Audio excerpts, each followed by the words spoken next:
Hey good morning students, myself Mohit Soni and एक बार फिर से आपका स्वागत है आपका अपनी ही क्लास में, जिसमें हम पढ़ रहे हैं synthetic clothing material and polymers के बारे में। लास्ट क्लासेस में हमने पॉलीमर्स के बारे में स्टार्ट किया था। पॉलीमर से हमारा चैप्टर स्टार्ट था, जिसमें हमने पॉलीमर्स के बारे में पढ़ा है, फाइबर्स के बारे में पढ़ा है, कितने टाइप्स के फाइबर्स होते हैं वो सारी चीज़ें पढ़ी हैं। फाइबर्स कितने टाइप के होते हैं, नेचुरल फाइबर्स क्या होते हैं, सिंथेटिक फाइबर क्या होते हैं, सेमी सिंथेटिक फाइबर्स क्या होते हैं, उनके बारे में अच्छे से एक एक डिटेल पढ़ी है। इसके अलावा कुछ टाइप के फाइबर जो आपके कोर्स में है, like rayon, nylon, polyester, acrylic, spandex, कोरोसिल, ब्लेंडेड फाइबर्स वगैरह, इन सब की स्टडी हमने लास्ट क्लासेस में, पिछले सेशन में हम कर चुके हैं। ठीक है, हमारा टॉपिक चल रहा था बच्चों प्लास्टिक से रिलेटेड। तो प्लास्टिक के बारे में मैंने बताया था आपको, प्लास्टिक क्या होते हैं बच्चों, वापस एक बार रिकॉल कर देता हूँ। प्लास्टिक्स क्या होते हैं बच्चों, प्लास्टिक जो है वो पॉलीमरिक मटेरियल होते हैं और कितने टाइप्स के होते हैं ये भी मैंने बताया था। पॉलीमरिक मटेरियल का मतलब है प्लास्टिक्स भी जो हैं वो पॉलीमर से मिलकर बने हैं, इसीलिए हमने क्या किया था, स्टार्टिंग जो चैप्टर था वो पॉलीमर से स्टार्ट किया था। क्लियर है? तो प्लास्टिक्स भी पॉलीमरिक मटेरियल हैं, मतलब मैक्सिमम प्लास्टिक जो हैं वो पॉलीमर से मिलकर बने हैं। ठीक है, तो पॉलीमर की नॉलेज होना ज़रूरी थी। इसी बेसिस पे जब हम आगे बढ़े तो हमने टाइप्स ऑफ प्लास्टिक देखे। तो हमने देखे स्ट्रक्चर के बेसिस पे जो प्लास्टिक्स के टाइप हैं वो 3 टाइप्स के होते हैं, लीनियर पॉलीमर, और कौन सा था बताओ फटाफट। यस, सेकंड था ब्रांच्ड पॉलीमर्स, नेक्स्ट थर्ड था क्रॉस सेक्शन पॉलीमर्स। तो उनका जो पॉलीमर्स का अरेंजमेंट था उसके बेसिस पर 3 टाइप्स के हमने देखे थे। फिर हमने देखा था प्लास्टिक को अगर हीटिंग इफेक्ट के अकॉर्डिंग देखा जाए, जो हीट का क्या इफेक्ट होता है उस पर, उस बेसिस पर प्लास्टिक्स जो हैं वो 2 टाइप के हमने देखे थे, थर्मोप्लास्टिक्स एंड थर्मोसेटिंग प्लास्टिक्स। फिर हमने थर्मोप्लास्टिक्स क्या होते हैं, ऐसे प्लास्टिक जिनको आप हीट करो, हीट करने पर क्या होगा बच्चों, वो मेल्ट हो जाएंगे, मेल्ट होने पर वो सॉफ्ट हो जाएंगे, सॉफ्ट करने के बाद अगर आप उनको कूल करते हैं तो वो हार्ड हो जाएंगे। हार्ड होने के बाद आपको रिक्वायर्ड आर्टिकल या रिक्वायर्ड प्रोडक्ट जो आपको चाहिए वो आपको मिल जाएगा। ठीक है, अगर आप चाहते हो कि नहीं मुझे तो मटेरियल दूसरा चाहिए, है ना, दूसरा वापस आपको बनाना है, तो थर्मोप्लास्टिक का जो आपके पास आर्टिकल है उसको वापस आप हीट करके, मेल्ट करके, सॉफ्ट करके, उसको हार्ड करके वापस अलग शेप में आर्टिकल बना सकते हैं। अब ये प्रॉपर्टी तो किसकी थी बच्चों, थर्मोप्लास्टिक की। अगर हम मतलब थर्मोप्लास्टिक जो है उसको अगेन एंड अगेन हम क्या कर सकते हैं, यूज़ कर सकते हैं, उसको रिसाइकल कर सकते हैं थर्मोप्लास्टिक्स को। बट अगर हम बात करें थर्मोसेटिंग प्लास्टिक्स की तो इसका जस्ट अपोजिट है। क्या अपोजिट है, थर्मोसेटिंग प्लास्टिक्स के अंदर जो है, जो आपका पॉलीमर है या जो भी प्लास्टिक है आपका थर्मोसेटिंग प्लास्टिक, उसको अगर आप मेल्ट करते हैं, मेल्ट हो जाएगा, सॉफ्ट हो जाएगा, और एक बार आपने उसको हार्ड कर दिया तो एक बार ओनली 1 टाइम वो हार्ड हो जाएगा। आप चाहो कि वापस इसको हीट करके मेल्ट करें तो ऐसा प्रोसेस नहीं होगा जैसा कि थर्मोप्लास्टिक्स में था। वो एक बार जो है हार्ड हो जाएंगे। हमने डिफरेंट टाइप्स के थर्मोसेटिंग प्लास्टिक्स भी देखे थे, अजय लाइक आपका बेकेलाइट है, मेलामाइन है, टेफ्लॉन वगैरह है ना। तो इनका जो यूज़ है वो 1 टाइम है, इनको आप वापस रीयूज़ नहीं कर सकते। वो सारी डिटेल हमने देखी थी हमारे लेक्चर में। फिर हमने देखा था डिफरेंस बिटवीन थर्मोप्लास्टिक एंड थर्मोसेटिंग्स। ठीक है, तो लास्ट क्लास जो आपकी थी उसके अंदर हमने देखा था कॉमन जो प्रॉपर्टीज़ होती हैं प्लास्टिक्स की, जो कॉमन प्रॉपर्टीज़ होती हैं वो सारी हमने देखी थी। आज के इस सेशन में हम बात करेंगे जनरल कैरेक्टरिस्टिक्स ऑफ प्लास्टिक, कि प्लास्टिक की जनरल कैरेक्टरिस्टिक्स या विशेषताएं हम कह सकते हैं क्या क्या हो सकती है ना। उनको थोड़ा कुछ ऐसी प्रॉपर्टीज़ हैं जिनको आप डिटेल में पढ़ेंगे। तो देखिए यहाँ पर लिखा हुआ है, following are the general characteristics of plastics. सबसे पहला है बच्चों केमिकल रेजिस्टेंस। तो केमिकल इफेक्ट वाली बात हमने हमारी कॉमन प्रॉपर्टीज़ जो थी उसके अंदर भी करी थी, बिल्कुल करी थी। क्या बात करी थी, तो जो आपके प्लास्टिक्स होते हैं वो केमिकल से अफेक्टेड नहीं होते हैं। अगर नॉर्मली हम बात करें तो केमिकल्स अगर आप रिएक्शन करवा दो, है ना, प्लास्टिक के कंटेनर में कोई रिएक्शन हो रही है अगर केमिकल रिएक्शन, तो प्लास्टिक का कंटेनर जो है वो अफेक्टेड नहीं होगा। ये उसकी प्रॉपर्टी है, ये उसकी कैरेक्टरिस्टिक्स है। नॉर्मल कंडीशन में तो नहीं, लेकिन अगर हो भी जाए तो हार्डली जो है वो क्या हो सकता है, अफेक्ट हो सकता है। अब यहाँ की जो कैरेक्टरिस्टिक्स है उनका हम कंपेयर कर रहे हैं, हमारे फाइबर्स जो नेचुरल फाइबर्स हैं और प्लास्टिक्स हैं उनसे अगर कंपेयर करें तो जो नेचुरल फाइबर्स हैं वो जल्दी इफेक्ट हो जाएंगे केमिकल से, किसके कंपेयर में, प्लास्टिक्स के कंपेयर में। बात आ रही है बच्चों समझ में? केमिकल रेजिस्टेंस का मतलब ये है केमिकल से इफेक्टेड हैं या नहीं है, इतनी सी बात। तो प्लास्टिक्स जो है इफेक्टेड, हार्डली इफेक्टेड होते हैं किसके कंपेयर में, नेचुरल फाइबर्स के कंपेयर में। तो देखिए क्या लिखा हुआ है, chemical resistance, plastics are hardly affected by strong chemicals such as acids and alkalies. प्लास्टिक्स जो होते हैं वो हार्डली यानी डिफिकल्टली जो होंगे वो अफेक्ट कर होंगे किससे, एसिड्स से या फिर एल्कलीज। एल्कलीज का मतलब होता है बच्चों यहाँ पर, एल्कलीज का मतलब होता है ऑर्गेनिक कंपाउंड जो है, या हम सिंपल बोल सकते हैं केमिकल्स। जैसे आपका एग्जांपल लूँ, सोडियम हाइड्रोक्साइड NaOH, NaOH भी क्या है, एल्कली है, एल्कलीज है, ठीक है। तो जो हम सिंपल ऐसे बोलते हैं ऑर्गेनिक केमिकल कंपाउंड्स होते हैं एल्कलीज, ठीक है। तो केमिकल कंपाउंड्स हो या फिर एसिड्स हो, उनसे जो है आपके हार्डली इफेक्टेड होंगे, यानी इजीली इफेक्ट नहीं करेगा किस पर, प्लास्टिक पर।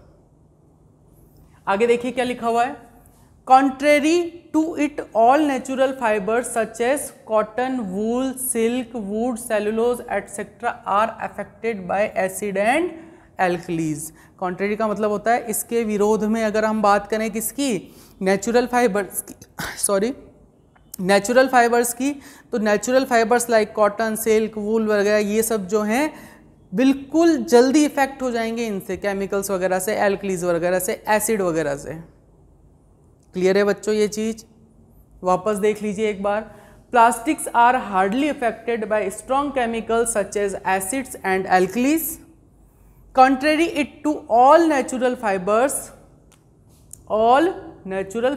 such as cotton, wool, silk, wood, cellulose etc are affected by acids and alkalis। Clear है बच्चों यहाँ तक? चले नेक्स्ट कैरेक्टरिस्टिक्स पर देखिए। नेक्स्ट क्या है कैरेक्टरिस्टिक्स आपकी, वेदर रेजिस्टेंस।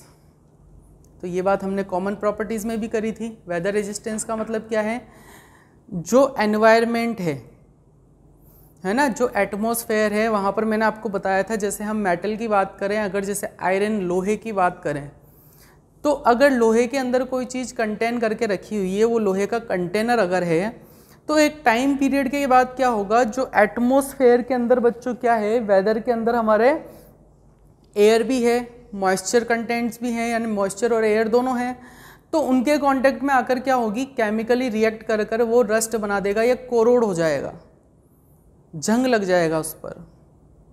किस पर? मेटल से बने हुए कंटेनर पर। लेकिन अगर हम बात करें प्लास्टिक्स के कंटेनर का, तो ये जो है वो एयर या मॉइस्चर से रिएक्शन नहीं करते हैं, इसका मतलब ये कैसे हैं, वेदर रेजिस्टेंट है। तो यही लिखा हुआ है देखिए, weather resistance, plastics are non biodegradable. Non biodegradable का होता है बच्चों मीनिंग जिसको आप नेचुरल सोर्सेज से ख़त्म नहीं कर सकते, मतलब कोई भी चीज़ एक टाइम पीरियड बाद धीरे धीरे माइक्रो ऑर्गेनिज्म जो होते हैं उनको धीरे धीरे जो है वो ख़त्म कर देते हैं। लेकिन हम प्लास्टिक्स की बात करें तो प्लास्टिक्स क्या है, नॉन बायोडिग्रेडेबल मटेरियल है। कैसे हैं बच्चों, नॉन बायोडिग्रेडेबल मटेरियल है, जिनको इजी वे में ख़त्म नहीं किया जा सकता। अगर नहीं किया जा सकता तो क्या होगा, so they do not affected by weather unlike natural fibres such as wool, cotton etcetera. के जो नेचुरल फाइबर्स हैं ये तो क्या होते हैं, वेदर से अफेक्टेड हो जाते हैं, बायोडिग्रेडेबल होते हैं ये आपके कौन से, natural fibres.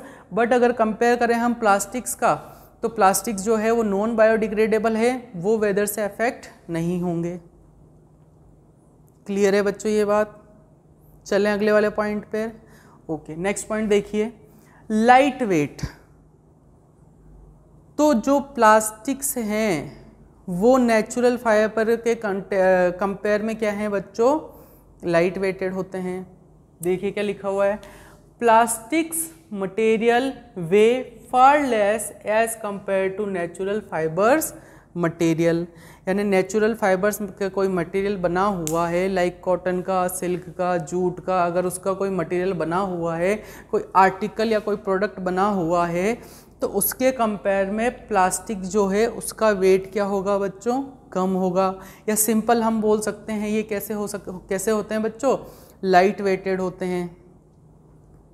Plastics light weighted होते हैं किसके कंपेयर में, नेचुरल फाइबर्स के कंपेयर में। क्लियर है? आगे देखिए, टफनेस और टेंसाइल स्ट्रेंथ। तो बच्चों यहाँ पर ये नाम जो टेंसाइल स्ट्रेंथ आया ना, ये मैंने पहले भी बताया है।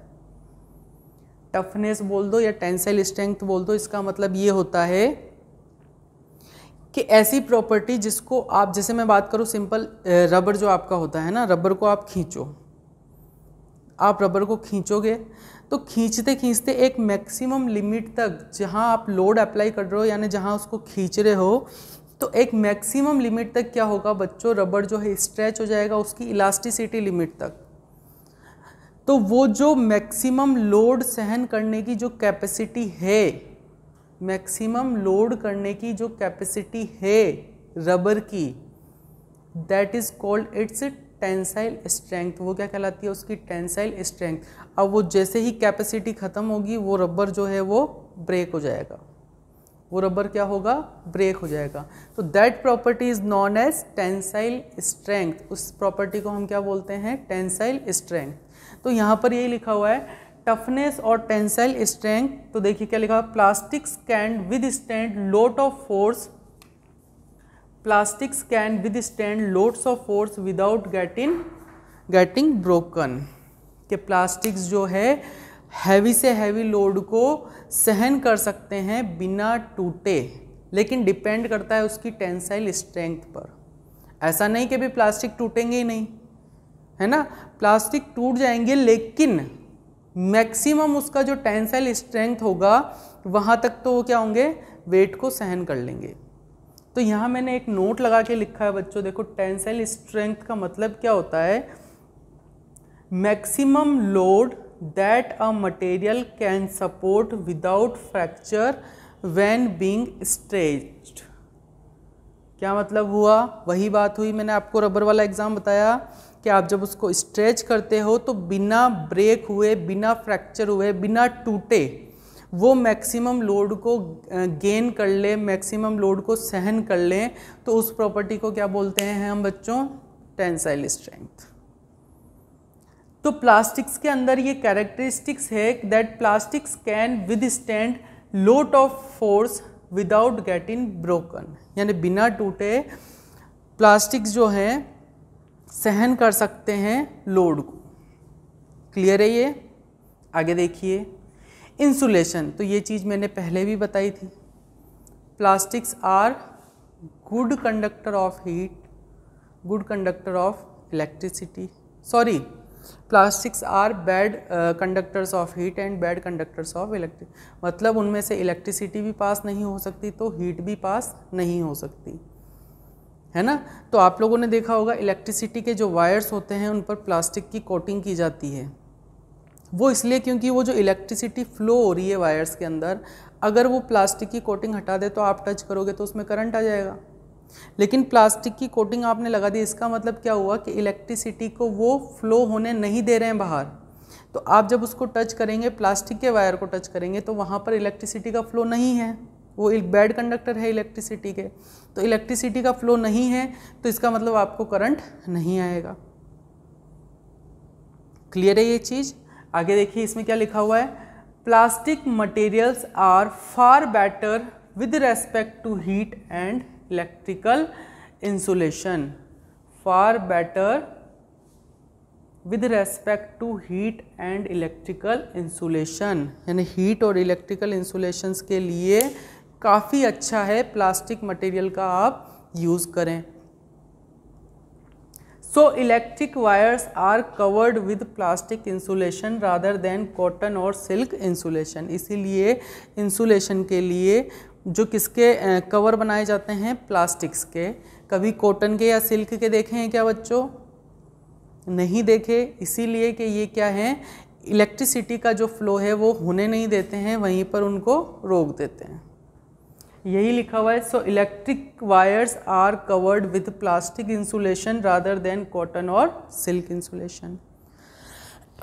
क्लियर है बच्चों? ये नेक्स्ट आपकी कैरेक्टरिस्टिक्स है अपीयरेंस। अपीयरेंस मतलब ये देखते कैसे हैं।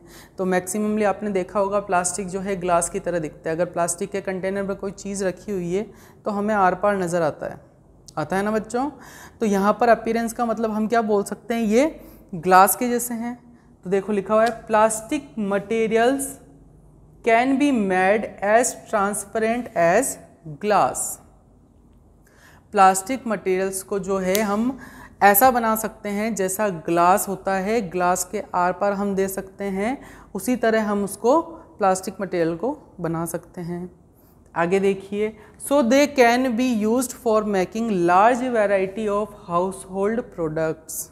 तो इसीलिए हमारे घरों के अंदर चीज़ों को रखने के लिए या किचन्स में हम देखें तो मैक्सिमम डिब्बे जो हैं हमें, कंटेनर जो हैं हमें किसके नज़र आएंगे, प्लास्टिक्स के, क्योंकि उनकी प्रॉपर्टी है, उनकी कैरेक्टरिस्टिक है कि ग्लास का जैसे हम आर पार देख सकते हैं वैसे ही प्लास्टिक्स के आर पार हम इजीली देख सकते हैं। उसके अंदर कोई चीज़ रखी है, जैसे मम्मा ने बोला बेटा शुगर का डिब्बा लेके आना, शुगर और चाय की पत्ती अगर स्टील के डब्बे में रखी हैं तो कितनी बार कंफ्यूज हो जाते हैं, कौन सा चीनी का है, कौन सा टी का है, चाय की पत्ती का है। लेकिन अगर आपका प्लास्टिक का कंटेनर रखा होगा तो इजीली आप देख लेंगे, क्योंकि उसकी कैरेक्टरिस्टिक्स है वो ग्लास की तरह काम कर रहा है वहाँ पर। क्लियर है ये चीज़? तो वापस एक बार रिमाइंड करवा देता हूँ। देखिए, सबसे फर्स्ट प्रॉपर्टी आपने देखी, फर्स्ट कैरेक्टरिस्टिक्स आपने देखी, केमिकल रेजिस्टेंस। केमिकल रेजिस्टेंस का मतलब ये है एसिड्स या एल्कलीज से वो अफेक्टेड नहीं होंगे, हार्डली अफेक्टेड होते हैं कौन, प्लास्टिक्स। किसके कंपेयर में, नेचुरल फाइबर्स के कंपेयर में। सेकेंड प्रॉपर्टी आपने देखी है वेदर रेजिस्टेंस। वेदर रेजिस्टेंस का मतलब आप ये याद रखेंगे कि इसमें प्लास्टिक्स जो हैं नॉन बायोडिग्रेडेबल होते हैं, जबकि नेचुरल फाइबर जो हैं अगर इनको कंपेयर करें वो कैसे होते हैं, बायोडिग्रेडेबल होते हैं। नॉन बायोडिग्रेडेबल का मतलब क्या है बच्चों, नेचुरल सोर्सेज के थ्रू वो जो है ख़त्म नहीं होते। अगर उनका कोई वेस्ट है, वेस्टेज जो आगे वाला टॉपिक आएगा आपका वेस्टेज वाला, वो इजीली जो है वो उनका वेस्टेज जो है नेचुरली ख़त्म नहीं होता है ना। नेक्स्ट देखिए, लाइट वेट। अगर कंपेयर करें हम नेचुरल फाइबर्स का और प्लास्टिक्स का, तो उसके कंपेयर में जो प्लास्टिक्स है आपकी कैसी है, लाइट वेट की होती है। टफनेस और टेंसाइल स्ट्रेंथ। तो टफनेस और टेंसाइल स्ट्रेंथ का मतलब, टेंसाइल स्ट्रेंथ का मतलब मैक्सिमम से मैक्सिमम लोड को सहन करना बिना टूटे, बिना ब्रेक हुए। तो ये कैरेक्टरिस्टिक्स किस में आती है, आपके प्लास्टिक्स में। ये प्रॉपर्टी किस में आती है, आपके प्लास्टिक्स में। तो लिखा हुआ है plastics can withstand lot of force without getting broken. और यहाँ टेंसाइल स्ट्रेंथ क्या होता है उसका मैंने आपको लिख दिया है, maximum load that a material can support without fracture when being stretched. Clear है ये। Next insulation. तो इंसुलेशन का काम करते हैं इलेक्ट्रिसिटी के वायर्स वगैरह इसीलिए बनाए जाते हैं क्योंकि हीट और इलेक्ट्रिसिटी के ये बेटर इंसुलेटर हैं जो उनको फ्लो होने नहीं देते हैं, उनको वहीं रोक देते हैं। अपीयरेंस की बात करें तो ये कैसे होते हैं, इनकी प्रॉपर्टी होती है ग्लास के जैसी। आप इसके जो भी मटेरियल बनाएं वो कैसे बना सकते हैं हम, ग्लास के जैसे। तो हमारे घरों के अंदर जितने भी कंटेनर्स वगैरह होते हैं मैक्सिमम आपको देखने को मिलते हैं प्लास्टिक्स के, या फिर आप शॉप पे जाते हैं, दुकानों पे जाते हैं तो वहाँ पर भी देखिए आपको जो कंटेनर हैं वो कैसे किसके नज़र आएंगे, प्लास्टिक के, ताकि जिसके उसके अंदर जो भी प्रोडक्ट रखा हुआ है, जो भी चीज़ें रखी हुई है वो आपको ईजिली दिख जाएँ। क्लियर है बच्चों? फटाफट राइट डाउन कर लीजिए। लिख लिया बच्चों? नाउ अब हम बात करते हैं यूजेस ऑफ प्लास्टिक्स की। देखिए प्लास्टिक्स में बारे में हमें प्रॉपर्टीज़ कैरेक्टरिस्टिक्स पढ़ने के बाद प्लास्टिक्स के क्या क्या यूज़ हैं उनके बारे में अगर हम देखें तो देखिए लिखा हुआ है plastics can be recycled, reused, coloured, melted, rolled. ये सारी प्रॉपर्टीज़ हमने देखी हैं बच्चों। तो plastics can be recycled, plastics को हम क्या कर सकते हैं, रिसाइकल कर सकते हैं, रीयूज़ कर सकते हैं, कलर कर सकते हैं, मेल्ट कर सकते हैं, रोल कर सकते हैं। इन सब की प्रॉपर्टी को देखते हुए हम क्या बोल सकते हैं कि प्लास्टिक के बहुत सारे यूजेस हैं और किस किस टाइप के प्लास्टिक के यूजेस कहाँ कहाँ हैं ये आपको याद होने चाहिए। इम्पॉर्टेंट भी है, हर एक प्लास्टिक का जो पॉलीमर है उसके अकॉर्डिंग जितनी भी प्लास्टिक्स हैं उनके यूजेस कहाँ कहाँ होते हैं। तो उसमें सबसे फर्स्ट नंबर पे है आपका पॉलीप्रोपाइलिन। कौन सा है बच्चों? पॉलीप्रोपाइलिन, उसको हम कहते हैं PP। P means poly, P means propyl. अब इसकी मोनोमर यूनिट कौन सी होगी? तो पॉली वर्ड को हटा दीजिए आप, पीछे क्या बचेगा? प्रोपाइलिन। पीछे क्या बचेगा बच्चों आपके पास? प्रोपाइलिन, या इसी को हम बोलते हैं प्रोपीन, जिसका केमिकल फॉर्मूला क्या होता है बच्चों? जिसका ऑर्गेनिक फॉर्मूला क्या होता है? CH2 double bond CH single bond CH3। जब आप हायर क्लासेस में जाएंगे 8th 9 10th में, तो उसमें आप ऑर्गेनिक केमिस्ट्री के बारे में पढ़ेंगे, जिसमें आपके कार्बन से रिलेटेड बहुत सारे कंपाउंड बनते हैं, एल्केन, एल्किन और एल्काइंस। एल्क मीन्स होता है कार्बन, तो कार्बन कार्बन के बीच में अगर सिंगल बॉन्ड आता है तो वो एल्केन्स होते हैं। डबल बॉन्ड अगर आता है तो वो एल्कीन्स होते हैं। ट्रिपल बॉन्ड आता है तो वो एल्काइंस होते हैं।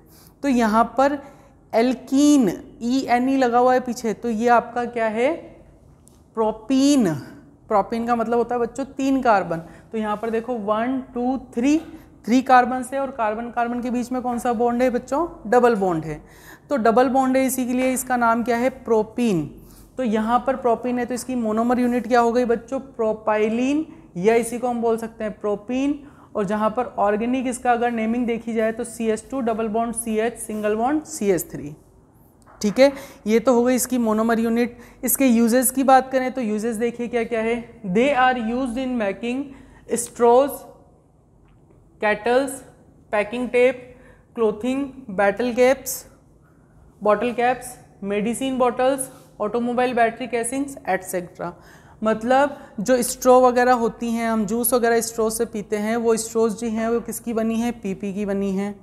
या हम बात करें आपके कैटल्स की, पैकिंग टैप्स की, क्लोथिंग, कितने ही क्लोथिंग मटेरियल ऐसे होते हैं जो प्लास्टिक्स के होते हैं, वो सब किसके बने होते हैं? PP के ही बने होते हैं। Next bottle caps, medicine bottle जो होती हैं जिसमें ग्लूकोज वगैरह भरा होता है, ठीक है, जो ग्लूकोज वगैरह चढ़ाया जाता है हमारे बॉडी के अंदर, जो वो भी बोतल जो है किसकी बनी होती है? आपके PP की बनी होती है। ऑटोमोबाइल बैटरी कैसिंग्स का मतलब है ऑटोमोबाइल सेक्टर के अंदर जो बैटरियां लगाई जाती है ना कारों के अंदर, उसकी जो बाहर का कवर होता है, कैसिंग होती है, वो भी किसका बना होता है? PP का। क्लियर है? नेक्स्ट हम बात करें पॉलीविनाइल क्लोराइड, इसकी बात हमने पहले भी करी है।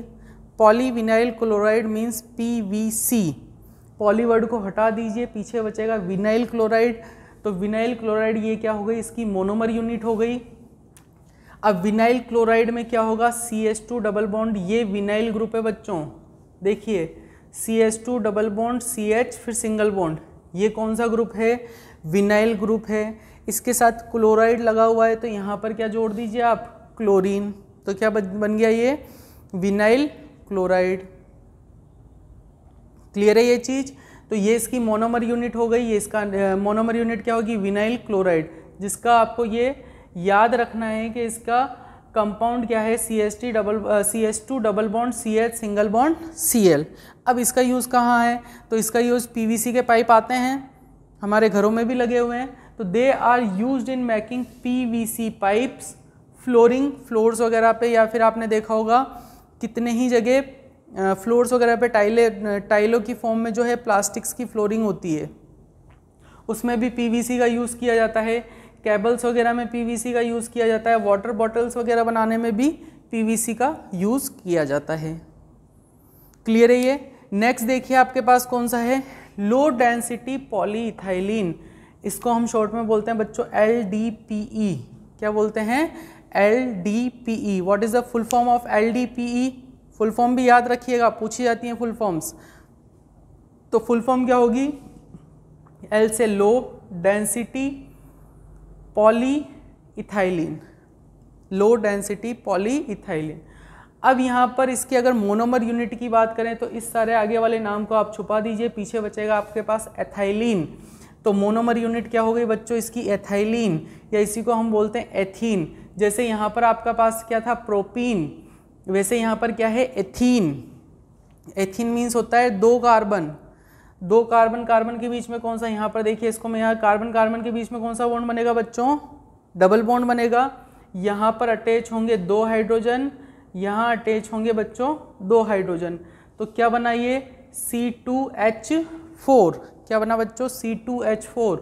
तो ये इसका C2H4 जो है ऑर्गेनिक कंपाउंड इसको बोल सकते हैं हम, C2H4 क्या हो गया, एथीन।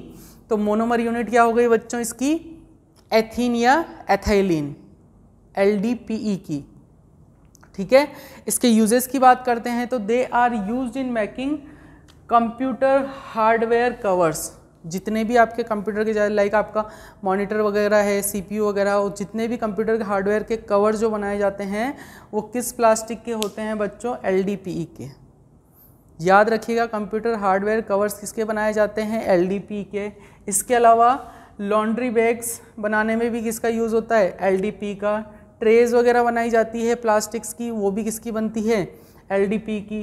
पॉली बैग्स जो होते हैं वो भी किसके बनते हैं बच्चों, LDPE के। क्लियर है ये चीज़।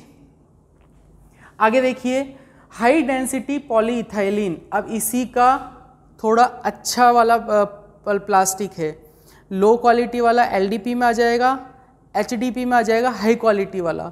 तो यहाँ पर अगर हम बात करें इसके मोनोमर यूनिट की, तो इसकी मोनोमर यूनिट भी बच्चों सेम होगी जो LDPE की थी, कौन सी, इथाइलिन या एथीन। फॉर्मूला आपका सेम है। ठीक है, अब इसका यूज़ कहाँ होता है, they are used for packaging strong and corrosive household and industrial chemicals like chemicals. तो जितने भी हार्ड केमिकल्स होते हैं इंडस्ट्री के अंदर, या फिर हम बोल सकते हैं केमिकल प्रोडक्ट जो होते हैं उनको कंटेन करने के लिए, या डिटर्जेंट वगैरह, लिक्विड डिटर्जेंट वगैरह जो होते हैं उनको कंटेन करने के लिए जो कंटेनर बनाए जाते हैं बच्चों, वो बनते हैं आपके SDPE के।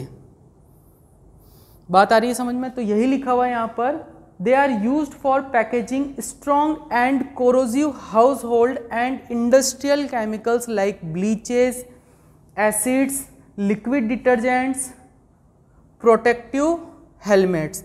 ये प्रोटेक्टिव हेलमेट्स बनाने में भी, जो हमारे अच्छे क्वालिटी के जो हेलमेट आते हैं ना, बेस्ट क्वालिटी के, उन्हें बनाने में भी हम किस प्लास्टिक का यूज़ लेते हैं बच्चों, SDPE का। क्लियर है। वापस रिमाइंड करवा देता हूँ, हमने सबसे पहले PP पॉलीप्रोपाइलिन की बात करी, तो मोनोमर यूनिट और मोनोमर यूनिट नाम याद रखने का तो ऐसा कोई हार्ड एंड फास्ट वो है नहीं, है ना। इसको आप याद रख सकते हो, पॉली वाला वर्ड हटा दो, आगे पीछे जो नाम बचेगा वो क्या होगी, उसकी मोनोमर यूनिट होगी। अगर बात करें उसके यूजेस की, तो packaging tape, kettles, straws, clothing, bottle caps, medicine bottles, automobile battery casings, इन सबको बनाने में किसका यूज़ किया जाता है, PP का। ठीक है। नेक्स्ट PVC की बात करें तो PVC, ये याद रखिए, PVC के पाइप्स वगैरह होते हैं वो बनाए जाते हैं। PVC पॉलीविनाइल क्लोराइड इसकी फुल फॉर्म है। पॉली वर्ड को हटा दीजिए, मोनोमर यूनिट बचेगी आपकी विनाइल क्लोराइड। ठीक है। इनका use flooring, PVC pipes, cables, water bottles etcetera. ठीक है। LDPE की बात करें तो इसकी मोनोमर यूनिट क्या होगी बच्चों, इथाइलिन या एथीन। ठीक है। और इनका यूजेस कहाँ होता है, कंप्यूटर हार्डवेयर के जितने भी कवर वगैरह होते हैं वो सब बनाने में LDPE का यूज़ किया जाता है। Laundry bags, trace, poly bags बनाने में भी किसका यूज़ किया जाता है बच्चों, LDPE का। क्लियर है ये चीज़। HDPE की तो इसी का हाई लेवल वाला प्लास्टिक है, LDPE का, LDPE से अच्छा वाला प्लास्टिक है, तो उसका यूज़ हम करेंगे स्ट्रॉन्ग चीज़ें लाइक एसिड्स, केमिकल्स वगैरह कंटेन करने के लिए, उनको रखने के लिए जिन कंटेनर्स का यूज़ किया जाता है वो कंटेनर्स बने होते हैं आपके SDPE के। क्लियर है। और इसको डिटर्जेंट, ये तो हो गया। प्रोटेक्टिव हेलमेट जो हैं वो भी किसके बनाए जाते हैं, आपके अच्छे वाले हेलमेट जो हैं वो बनाए जाते हैं SDPE के। क्लियर है बच्चों। तो यहाँ पर हमने 4 जो हैं प्लास्टिक के यूजेस देखे हैं, बाकी के यूजेस देखेंगे हम नेक्स्ट क्लास में। ठीक है। और नेक्स्ट क्लास में आपका लास्ट टॉपिक जो है इस चैप्टर का वो भी स्टार्ट कर देंगे। तो 3 पार्ट में आपके ये चैप्टर हो जाए, ये चैप्टर जो है 3 पार्ट में हमने डिवाइड कर दिया है। पहला आपका पॉलीमर था, सेकंड फाइबर, थर्ड प्लास्टिक, और प्लास्टिक के अंदर ही हम वेस्टेज के बारे में पढ़ लेंगे। क्लियर है बच्चों। तब तक के लिए have a nice day, good day, see you.